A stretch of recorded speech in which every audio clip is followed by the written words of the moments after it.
So sometimes you just need to run a particular application as an administrator, maybe because the application needs to access your system files. In order to do that, you can go over here into any of the application that you want to run as an administrator.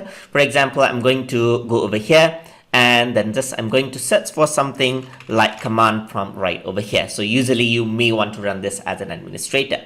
So to run that as an administrator, you can see the option right here, but if you don't see it, don't worry, you can just right click over here and click as run as administrator. So what that does is it gives you this account control dialog box saying that it can make changes to the device. So you have to be absolutely sure that you want the changes to happen. So usually you don't want to do this to applications which you are unknown about. So usually with command prompt, you want to access the system settings. So I'm just going to press yes. And now it has the administrator command prompt, as you can see. So you can do this with any application. For example, if you want to work with Notepad, you can right click, you can run it as an administrator if you want to make changes to system files by using this particular application. So you can do that with any of the application, but without knowing, it is